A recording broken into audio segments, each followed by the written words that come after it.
Bonjour, je suis Michèle Cochet et je vais vous parler un peu de la façon dont mon rapport à Nathalie Parrain s'est construit. En quittant la bibliothèque pour enfants du Plessis-Robinson pour celle d'Orly en 1997, j'ai ressenti la nécessité d'y transporter ce qui me liait à l'histoire artistique de mon ancien lieu de travail. Qui pouvait mieux l'incarner que Nathalie Parrain qui y vécut? Familière de son univers, grâce aux éditions originales que j'avais amoureusement collectionnées, j'ai voulu transmettre ma passion aux lecteurs d'Orly.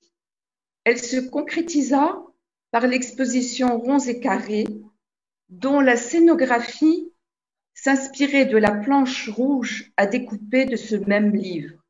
Si vous voulez regarder la page 96.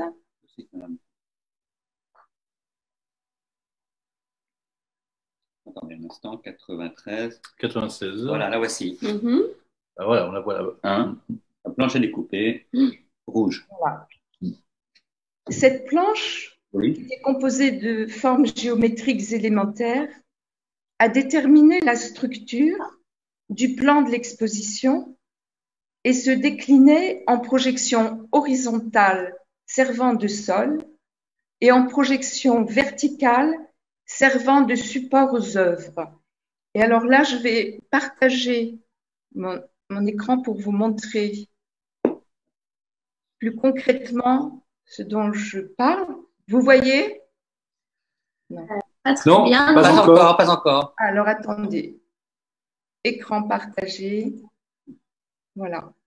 Ouais, presque, ça va arriver. Michel, oui, il y a un écran noir là. Hein. Vous voyez pas? Non. Écran noir, écran noir. Ça y est, ça y est. Voilà, c'est bon. Donc, voilà la structure de l'exposition dont j'ai parlé avec les verticales et les horizontales. Elle était où l'exposition? C'était où? Elle était à Orly, c'est ce dont je parle. Elle était à Orly quand j'ai voulu transporter ce qui m'était cher. Donc, j'ai voulu faire partager cet univers que j'aimais avec mes lecteurs d'Orly. Donc, je vais continuer l'autre. J'ai encore une illustration à vous montrer et un nouveau partage. Et c'est la même, je ne comprends pas. Bon, j'en vois plus qu'une, pourtant j'en avais deux. Bon, je ne sais pas, elle a disparu. Donc je vais revenir, excusez-moi. Je n'ai pas l'habitude. Bon, elle a disparu, je ne sais pas. Donc je reprends. Allons. Je ne sais pas comment. J'arrête. Bon. Voilà, je suis désolée, hein, je ne suis pas très. Donc, pour reparler de l'exposition, cette scénographie, conçue avec la complicité de mon fils Stéphane, qui est architecte, a incité par ses décrochements, ses vides, ses pleins, ses couleurs contrastées rouge et noir, ses positifs et négatifs, à entrer directement dans l'univers de l'artiste en favorisant le jeu.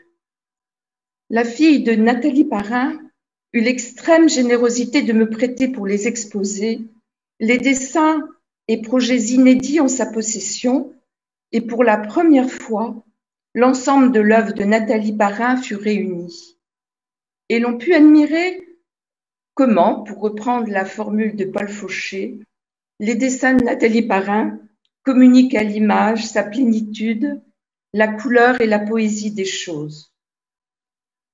Même si les enfants d'aujourd'hui vivent dans un autre espace culturel et que leurs références sont autres, ils ont toujours besoin de créer, de jouer, d'expérimenter. Ainsi, lors d'ateliers dirigés par un plasticien d'Orly, les enfants, en maniant le langage plastique de Nathalie Parrain, ont démontré que les livres de Nathalie Parrain qui magnifient les objets de la vie ordinaire n'ont pas vieilli, tant la justesse de ton et le propos artistique était abouti.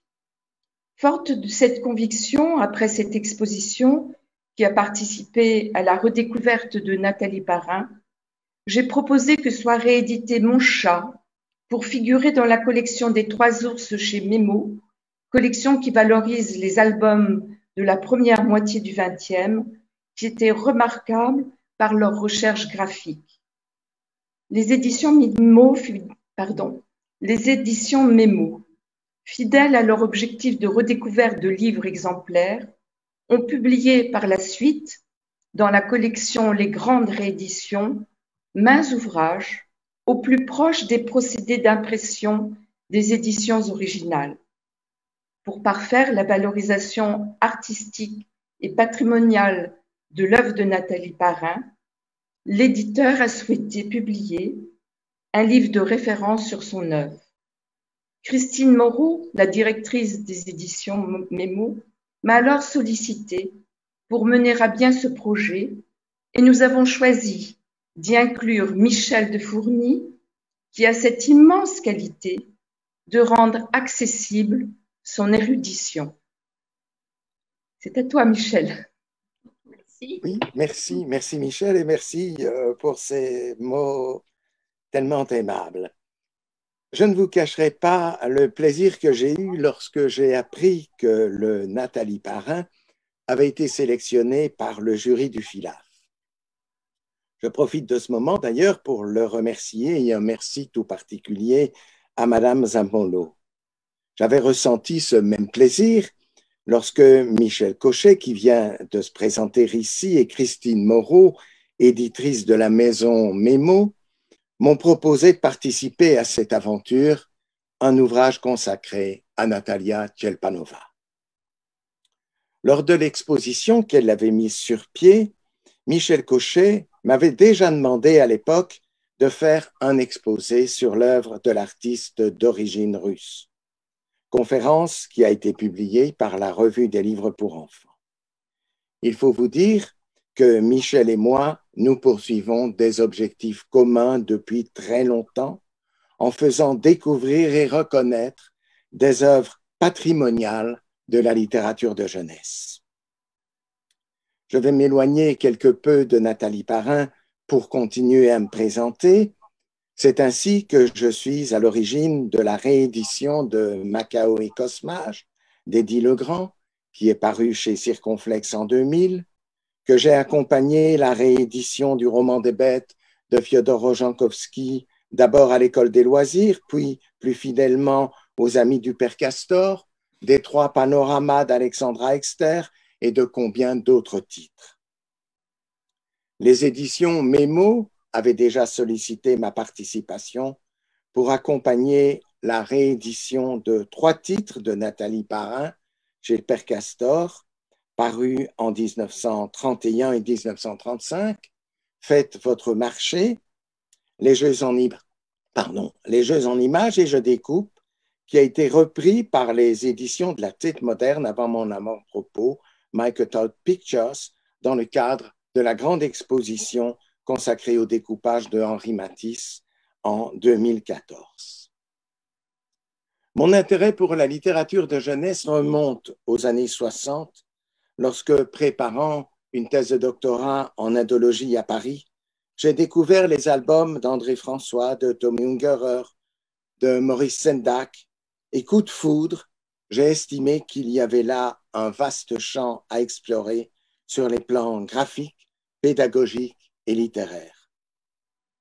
Moi qui avais choisi d'étudier le sanskrit pour lire dans le texte le Mahabharata, tant j'aimais les histoires qui n'en finissent pas, et les contes d'origine indienne comme le Panchatantra ou l'Hitopadesha, j'ai donc mené une double carrière en enseignant à l'Université de Liège à la fois l'indologie et la littérature de jeunesse, celle d'aujourd'hui et celle d'hier.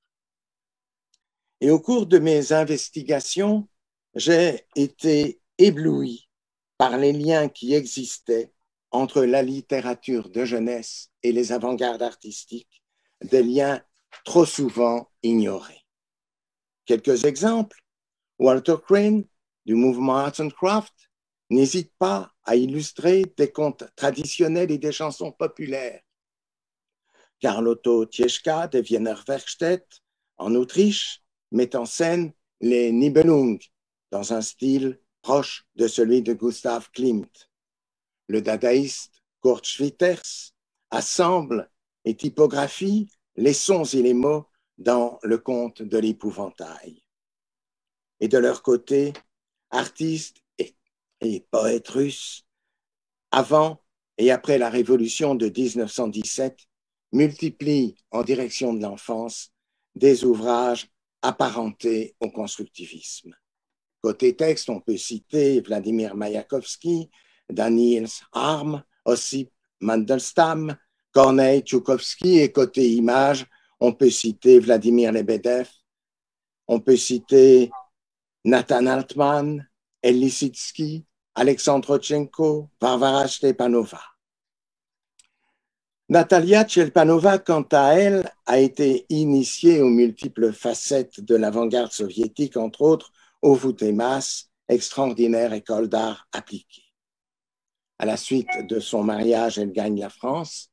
Et en 1930, comme Michel vient de vous le rappeler, elle publie un premier titre à l'esthétique constructiviste, Mon chat, sur un texte d'André Beucler chez Gallimard.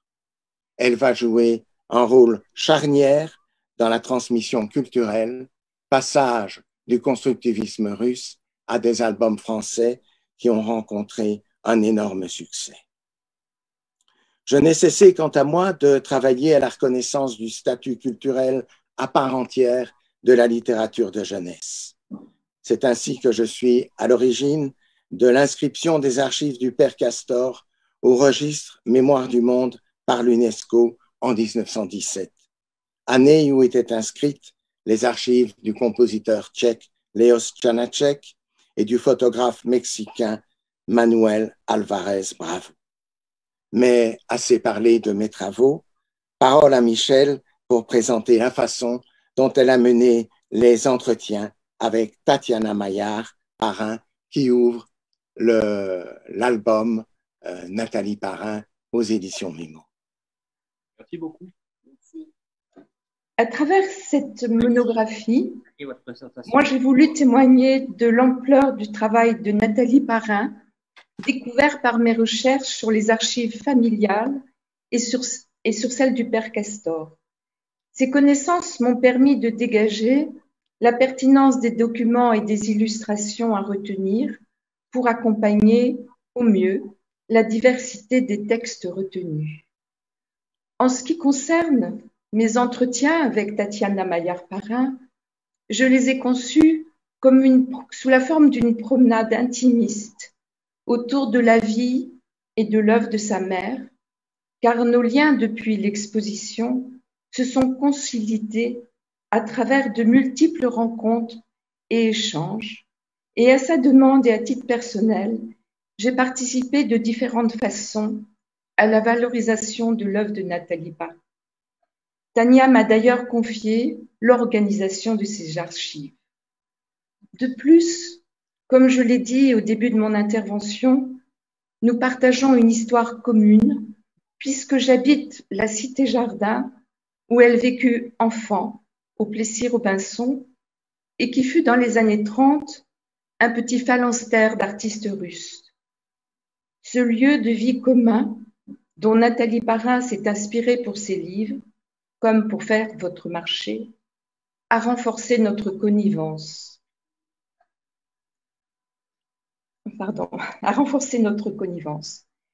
Lorsque Tatiana m'indiquait où se trouvaient les magasins d'alimentation place de l'Auditorium, je voyais exactement ce à quoi elle faisait allusion. Cette complicité nous a procuré beaucoup de joie. Entre nous, s'est instauré un climat de confiance et elle a su, en toute simplicité, au cours de nos conversations, me livrer ses précieux souvenirs, me faire des confidences sur sa relation à sa mère qu'elle n'avait jamais faite auparavant, ainsi que sur la façon dont sa mère travaillait. quand je lui ai demandé comment Nathalie Parrain composait ses livres, voilà ce qu'elle m'a répondu. Elle inventait. Elle imaginait des scènes à partir de la vie qui l'entourait, comme dans Bonjour, bonsoir. On peut regarder la page 45. Sa méthode était de faire des dessins séparés qu'elle reproduisait sur les calques et qu'elle reportait sur le support choisi à l'aide d'un crayon à la pointe dure et sèche, en interposant un morceau de calque noirci au crayon gras. Le trait ainsi obtenu était très mince, facile à gommer ou à rectifier. Ensuite, elle coloriait au crayon de couleur ou peignait à la gouache. Et c'était beaucoup plus facile pour elle ainsi d'agencer ses planches directement sur les supports. Elle les collait alors sur des papiers découpés. Pour exécuter la planche définitive, elle la peignait à la gouache avec des aplats qui pouvaient être nuancés par-ci par-là par des ombres au pochoir ou au crayon. Au cours de nos promenades à Robinson, en faisant son tour, elle repérait ce qu'elle voulait mémoriser et qu'elle allait utiliser par la suite. Par exemple, les arbres qui l'inspiraient au parc Henri Sellier. « Tais-toi, je regarde un arbre qui m'inspire » ou place de l'auditorium pour le livre de Faites votre marché. De retour dans sa chambre qui lui servait d'atelier où j'avais mon petit lit, j'interrompais mes jeux pour la regarder travailler. Pour Je découpe et les autres albums d'activités, elle reproduisait ses dessins sur l'envers des papiers lissés de couleur, les mêmes que ceux mis à la disposition des enfants, puis elle les découpait et les assemblait sous forme de scénettes. Elle aimait aussi beaucoup la technique du pochoir, comme on peut le voir dans le livre Frigoulet. Elle découpait le sujet dans un Bristol fort et la découpure donnait une silhouette en creux. On peut voir page 65, ces pochoirs. Ensuite, elle pulvérisait la couleur à travers une grille, au moyen d'une brosse dure ou à l'aide d'un vaporisateur à bouche. Lorsqu'elle enlevait le pochoir, le dessin apparaissait comme par magie. Je lui ai alors demandé « Il semble que vous étiez son modèle d'enfant préféré. Comment se passait votre collaboration ?»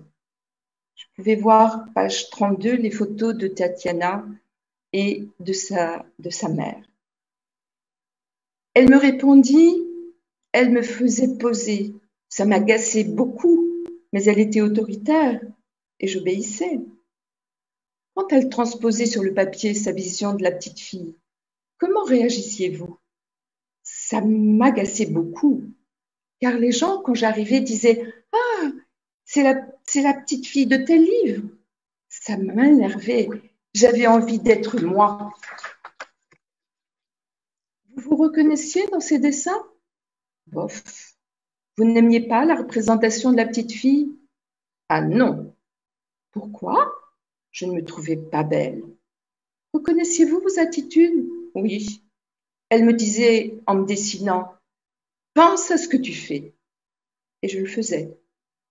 Est-ce qu'elle vous dessinait sans avoir de projet particulier? Non. C'était toujours lié à un projet de livre. C'était peut-être ça que vous n'aimiez pas. Vous auriez sans doute préféré qu'elle vous croque juste pour le plaisir? Oui, sûrement. Car lorsqu'elle me faisait poser, c'était toujours utilitaire. Et vous n'aimiez pas être utilisé. Oh non! Cette colère que vous aviez enfant, la ressentez-vous encore? Non, il n'y a plus de colère. Lorsqu'on a commencé à s'occuper d'elle, au début de sa maladie, dans les années 50, je suis allée voir un psychothérapeute pour lui dire « Je suis en colère ». Alors elle m'a dit d'écrire, ce que j'ai fait, et ma colère est tombée. Maintenant, comment considérez-vous ces images? Ça m'est égal. Donc, j'ai voulu continuer pour faire le passage avec Michel de Fourny en sachant que Nathalie Parrain a été aussi la cheville ouvrière du Père Castor en amenant beaucoup d'artistes qu'elle connaissait à travailler avec lui, et notamment Hélène Gertig. Et dans l'image de la page 71, on voit la fille d'Hélène Gertig qui illustre l'image de Ribambelle. Et Michel, je te passe la parole pour reparler des albums du Père Castor. Merci, merci Michel. Mais il n'y aura pas tant d'émotions dans ce que je vais vous raconter. Je vais insister donc sur la collaboration qui a existé entre Nathalie Parrain et Paul Fauché et tenter de définir quelque peu l'art de cet artiste. Comme vous le savez, Paul Fauché était un ardent défenseur des idées de l'éducation nouvelle. Et il souhaite faire de l'enfant l'acteur majeur de son développement. Il a l'intention de créer des livres outils qui seraient des livres étincelles, a-t-il dit plus tard. Et il est en quête d'artistes pour mener à bien son projet éditorial dans lequel, au départ, l'enfant sera moins lecteur que constructeur. Nathalie Parrain se laisse séduire par le projet et le Père Castor s'enthousiasme face à Nathalie Parrain. Je le cite, « J'eus la chance de rencontrer Nathalie Parrain, alors inconnue et dont le talent influença par la suite bien des illustrateurs. C'est elle qui fit les images des premiers albums. Attirés par ce nouveau style, d'autres vinrent à nous qui n'avaient pas songé jusqu'alors que le livre pour enfants était digne de leur talent.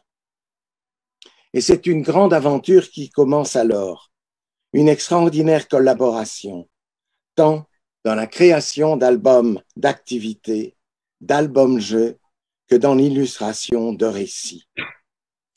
Fidèle au grand principe du constructivisme, rappelez-vous l'appel de Lissitzky dans les 2 carrés, ne lisez pas, prenez du papier, des crayons, des bouts de bois, pliez, courbez, construisez. Dans les albums du Père Castor, la main est sollicitée dans de nombreux découpages. On peut peut-être projeter maintenant l'image complète des pages 122-123 de Ribambelle dont vient de parler Michel Cochet. Je ne sais pas si on voit l'image, parce que moi ici, mon écran est quelque peu bouché. Nous aussi, nous aussi. On a le livre. Oui, voilà, d'accord. Donc, si vous vouliez bien mettre maintenant à la page 108, je découpe l'image du bouquet.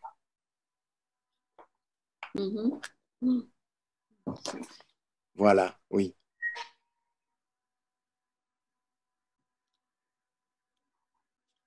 Comme Michel vient de vous le dire, Nathalie Parrain mixe les techniques. Elle combine par exemple découpage et pochoir. Page 67, dans les jeux en images. Oui, monsieur, oui, regardez, on suit très voilà. Bien. Donc on voit à la fois le pochoir là-bas et le découpage de la robe. La perspective est abandonnée au profit de l'étagement. On peut voir cela, par exemple, dans Crayon et ciseaux, pages 110 et 111, dans la scène de l'orage.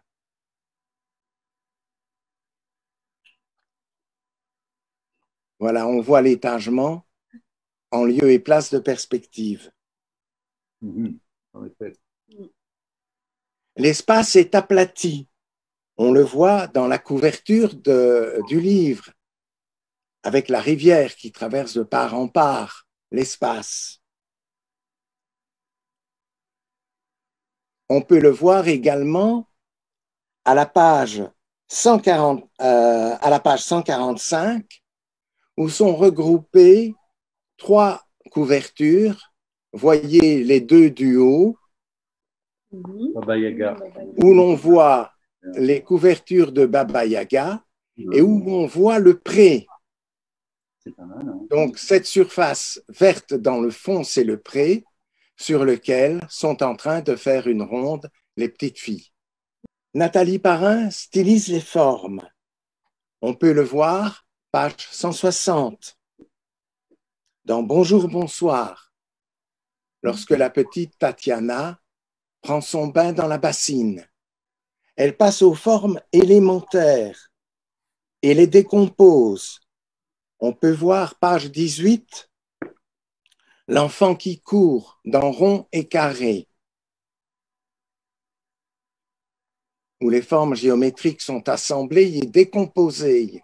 On peut voir, dans rond et carré, les objets de la cuisine et du jardin, à partir de formes élémentaires, de ronds et carrés, bien sûr, et on ne peut s'empêcher de penser aux travaux du Bauhaus, le berceau de Peter Keller, par exemple, le jeu de construction d'Alma Sithoff-Bücher, et j'ai souvent comparé sa brouette à celle de Gerrit Rietveld, qui est liée au mouvement de Steyl. Et vous constatez donc, en ces pages 132-133, que nous sommes en marche vers le design. On regarde. Oui? Nous regardons. Voilà, on y est.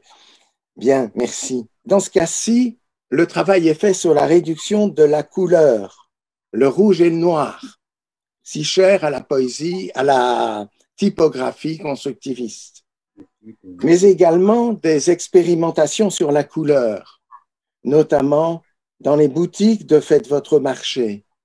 On peut voir à la page 57 l'ensemble des couleurs vives et solaires des fruits, et page 168, la poissonnerie, dominée par le bleu et la transparence, qui reflètent le froid. En effet. Comme chez les constructivistes, la page blanche est importante. Elle sert de fond à nombre d'images. Voyez page 141, la diagonale du chat, où le chat est isolé sur la page, avec un vide autour de lui, qui le met évidemment en évidence. On peut prendre également page 150, les jeux de crayons et ciseaux. Je parlais de la diagonale du chat parce que la diagonale est très importante pour les constructivistes. Dans un autre de mes livres, j'avais réservé tout un passage à l'importance de la diagonale dans le constructivisme. Et ici, à plusieurs reprises, nous pouvons voir l'importance de cette diagonale dans la structuration de l'espace de la page. On peut prendre le premier album publié par le père Castor, Je fais mes masques, où l'on voit cette fameuse image qui s'apparente d'ailleurs à l'art de l'affiche.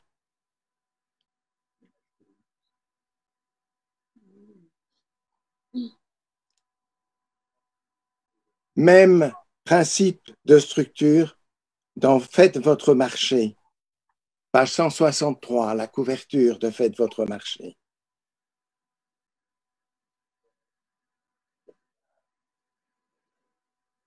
Et page 140, dans l'image de la fillette en train de broder, au moment où elle lance son foulard, la diagonale est également présente, donc une diagonale ascendante, tandis que sur l'autre page, c'est une diagonale descendante, puisque le chat est détourné de son attention. Cette diagonale, on la retrouve dans les derniers albums que réalise Nathalie Parrain en 1940 pour le père Castor, après une dizaine d'années de collaboration. Page 178, on voit le chien et le singe dans Noix de coco et son ami, et tout en bas de la page 181, dans le beau chardon d'Ali Boron, au moment où la foule va gagner la gare, on voit cette foule qui se déplace en une diagonale parfaite face à l'horizontale de la gare, ce qui permet de déceler une composition en triangle, une composition qui est fréquente dans les albums de Nathalie Parrain. J'ai voulu souligner, en vous montrant ces quelques images, l'art de Nathalie Parrain et son apparentement au constructivisme russe. Dans une troisième partie de cet ouvrage, il restait à évoquer un ensemble d'albums magnifiquement illustrés par Nathalie Parrain, les contes du chat perché de Marcel Aimé. Et pour ce faire, nous avons demandé à Claudane Parmegiani si elle accepterait de nous autoriser à reproduire un article remarquable qu'elle avait publié dans la revue des livres pour enfants en 1986. Elle a accepté et nous la remercions encore. Et grâce à la générosité de Tatiana Maillard, les éditions Mémo ont pu reproduire de nombreuses images originales ou inédites. On peut par exemple se reporter à la page 198 et 199 où figure un croquis et une illustration originale non publiée du conte Le Pan. Ouais. D'accord? Ok. Des images à propos desquelles Marcel Aimé a écrit « Je vous dois beaucoup de remerciements et davantage que vous ne pensez. Je n'écris plus un conte du chat perché sans penser à vos dessins, si bien que maintenant vous êtes responsable du texte et des illustrations. » L'œuvre de Nathalie Parrain a exercé une importance considérable, peut-être pas immédiatement, peut-être pas dans les années 40-50, mais par après, on retrouve son influence dans les livres qui ont misé sur les rapports de l'album et du design, comme chez Frédine Chapour, dans les jeux de Bruno Munari, dans les albums de Julien Magnani, ou plus près de nous, dans les albums d'Anne Croza. Les éditions Muermo, qui sont très scrupuleuses, vous le savez bien, ont terminé cet ouvrage par une courte biographie de Nathalie Parrain, par une bibliographie aussi complète que possible et par quelques mots dans lesquels les éditeurs définissent leur démarche.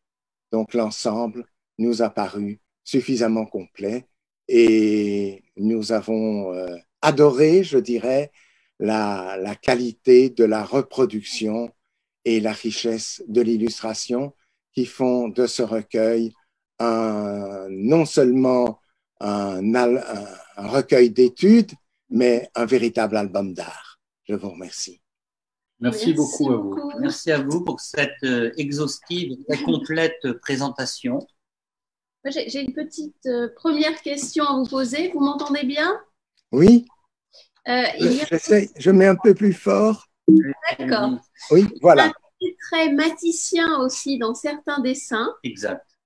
Est-ce qu'on peut dire que Nathalie Parrain a fait le pont, en quelque sorte, entre justement la Russie et la France et le constructivisme russe et l'art d'Henri Matisse? Parce qu'on voit dans certaines images, il y a vraiment des papiers découpés qui réfèrent à Matisse.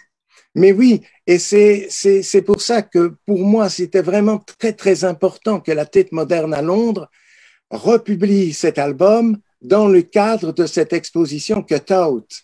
Donc, il y a là-bas un pont vraiment entre la France et la Russie. Et donc, dans un autre livre que j'avais publié antérieurement aux Amis du Père Castor, je faisais un lien.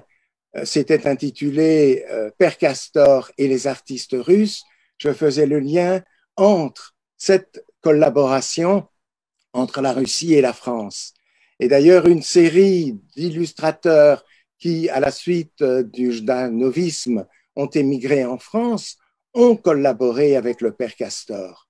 Et d'autres ont fait un aller-retour, comme Nathan Altman, qui a illustré d'autres contes du chat perché, et également Billy Bean, qui est passé en France et puis qui est retourné là-bas pour terminer ses jours.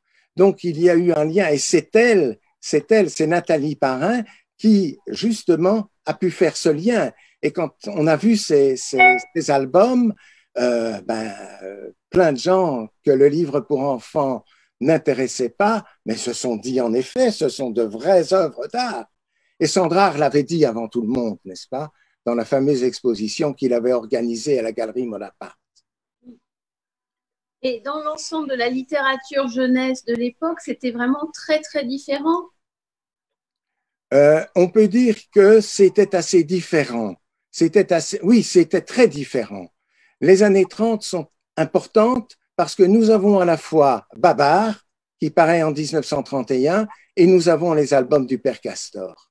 Sinon, dans l'ensemble, on est quand même, il faut le reconnaître, dans une certaine mièvrerie. Même si il y a eu des ouvrages tout à fait passionnants, comme le Macaoï Cosmage, par exemple, qui était paru en 1919. C'est amusant, en fait, c'était la femme du philosophe Brice Parrain. Oui. Un philosophe spécialiste du langage. Oui, oui. Il fait une courte apparition dans le film de Jean Eustache, La maman et la putain. Très bien, merci. Étonnant. Étonnant. Grand philosophe, j'adorais. Il a fait un magnifique ouvrage sur la philosophie du langage. Brice Parrain. Oui, oui, oui. Fantastique. Il y a eu un colloque qui était organisé à la Bibliothèque nationale consacré à l'œuvre de Nathalie Parrain il y a quelques années déjà. Et le successeur du Père Castor, donc François Fauché, y était présent. Super. Est-ce qu'elle a eu des héritiers, enfin, je veux dire spirituels, et au niveau du dessin, Nathalie Parrain? Mais écoutez, c'est pour ça que j'évoquais tout à l'heure Frédune Chapour, par exemple, qui en 65 a publié Rond et Rond carré. Donc, ce qui est une façon de, en reprenant le titre, de rendre hommage à son modèle. Et on ne peut pas s'empêcher de penser que dans La Maison, un ouvrage qu'il a publié en auto-édition, je pense, Julien Magnani en est très proche également en jouant avec les formes, le rouge et le noir. Et je ne peux pas m'empêcher de penser que qu'aujourd'hui, Anne Crozat, notamment dans le dernier livre qui vient de sortir chez Mémo, qui touche aux oiseaux, en est également très, très proche. Donc, c'est vrai qu'il y a peut-être eu un saut de génération. Peut-être, il y a eu, bien sûr, dans les années 30 à 40, des albums très proches de ce qu'elle a fait parmi les collaborateurs russes. Et puis, je pense que son influence a un peu diminué. Et c'est grâce à des gens comme Michel Cochet, à des personnes comme Michel Cochet, qu'on l'a fait redécouvrir. Alors, une fois qu'elle a été redécouverte, mais les artistes s'en sont, je dirais, non pas s'en sont emparés, mais ont redonné un souffle nouveau à ce type d'image. Les ayants droit de Nathalie Parrain, c'est qui? C'est familial ou c'est une fondation? Alors là, je pense que Michel sera plus capable que moi de vous répondre. Merci. C'est Tatiana Maillard-Parrain. Et c'est grâce à elle aussi qu'on a pu publier toutes ces illustrations inédites gracieusement.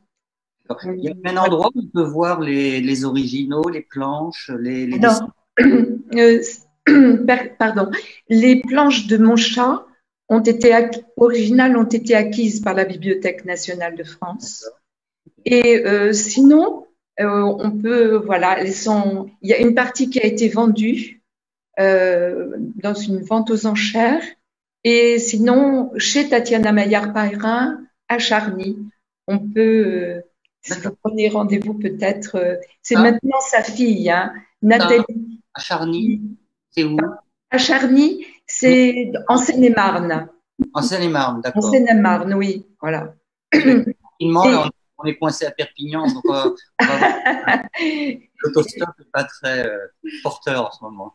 Et c'est sa fille maintenant, Nathalie, qui reprend un peu qui a pris le relais. Très intéressant, merci beaucoup. On a découvert un très bel ouvrage, une belle présentation et tout un univers qui est une vraie découverte. Je me demandais quel était l'intérêt aujourd'hui pour le travail de Nathalie Parrain en Russie et si elle bénéficie d'une notoriété particulière dans le milieu de la littérature jeunesse ou de l'art de façon plus générale.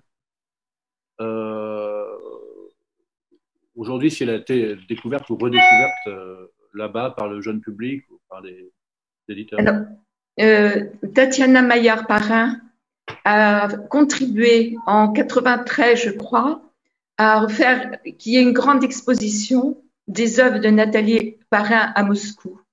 Et il y a eu un film récemment qu'on trouve à la fin de la bibliographie, dont j'ai oublié le titre, qui a retravaillé sur les archives de Nathalie Parin.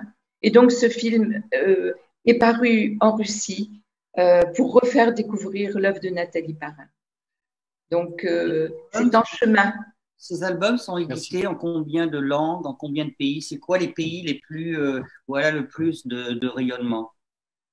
Alors, écoutez, elle a été au Japon.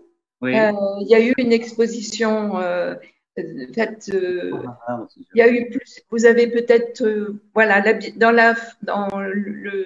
la bibliographie qui mentionne aussi à la fin des expositions. Il y a eu une exposition au Japon. Et je pense qu'elle a ce côté international, vu la lisibilité de son travail, ses formes élémentaires tellement, et ses couleurs, ce jeu sur les couleurs. Je pense qu'elle a son langage est universel en fait. Et donc ça participe au fait que son œuvre ne vieillit pas. Alors il faut dire que la littérature de jeunesse des années 30 ou de pré- et post-révolutionnaire a été occultée en Russie et que ce n'est qu'à partir des années 80-90 que la Russie a redécouvert son patrimoine d'immigration. Je me souviens d'un colloque auquel j'ai participé à Saint-Pétersbourg, à la maison Nabokov, qui était consacré aux artistes russes émigrés. Et il a fallu attendre les années 90, je dis bien, pour que l'on redécouvre tout cet héritage qui était le leur et qu'ils commencent à redécouvrir. Donc, c'est un phénomène récent. Et eux-mêmes commencent à rééditer seulement maintenant leurs albums pré- et post-révolutionnaires. Parce que c'était des albums qui privilégiaient quand même l'imaginaire et donc qui n'exaltaient pas un quotidien travailleur, qui était le dogme un bonheur de vivre factice, qui était le dogme du réalisme socialiste. Oui, c'est très matissant. Bon, bah, écoutez, merci beaucoup. Merci beaucoup. C'était très intéressant. Merci à vous. Très enrichissant. Merci. Bonne journée. Bonne journée. Au revoir. Au revoir. Au revoir, merci beaucoup. Merci.